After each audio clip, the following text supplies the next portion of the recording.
Mod managers. Skyrim does have the ability to install mods in-game, but there are a number of issues with this. You simply cannot mod Skyrim to the same extent with the same outcomes using the in-game modding feature. There are limits to what mods you can install and what mods can do.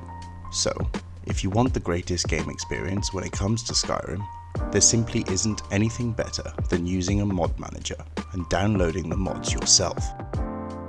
MO2 versus Vortex. Now I will try to be brief because honestly it simply isn't a 2-minute explanation. Vortex is Nexus Mod's own mod manager designed by Tanin, who created Mod Organizer and Mod Organizer 2. Tanin developed Vortex when hired by the Nexus team to do so.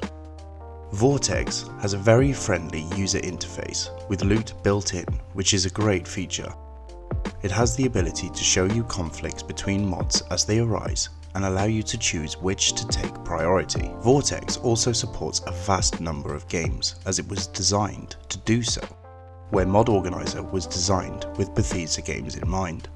Vortex is fantastic for beginners interested in a couple of mods here and there without wanting the hassle. But Vortex implements mods with what's referred to as a Hardlink Deployment. It is considered the dirty way of modding.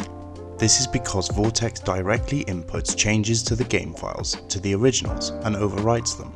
If you decide to uninstall mods and reinstall, the game files will be left with assets of mods that haven't been completely removed, or alterations that are not reset to the originals. The only real way to reverse these issues is to completely reinstall Skyrim each time, which can be frustrating. Mod Organizer 2, on the other hand.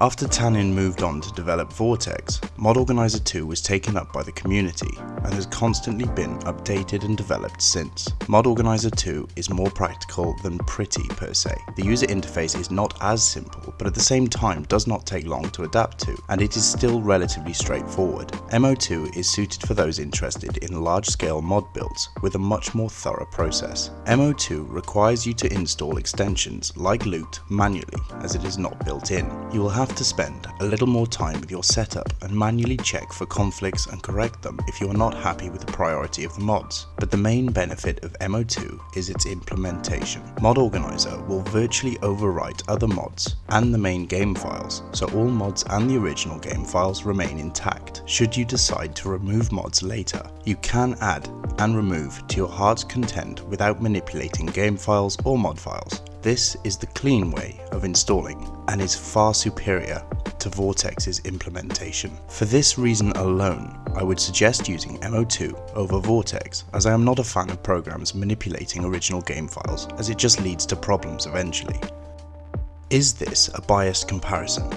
I have spent around the same amount of time using both Vortex and MO2, and I have not encountered anywhere near the same amount of issues using MO2 as I did using Vortex. I also had to adjust to MO2, having changed to it after learning how to use Vortex, and yet that was still worth it by a long shot. MO2 versus Vortex is constantly debated and there are a number of pros and cons for both, but if you put aside the ease of having functions built in and a slightly better user interface, there really isn't a doubt that you should be using MO2 for your Skyrim modding journey.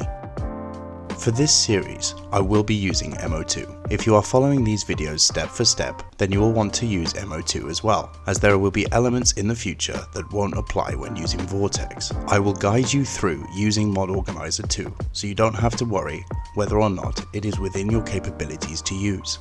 So let's go ahead and download Mod Organizer 2. Visit Nexus Mods, search Mod Organizer 2, click the Files tab.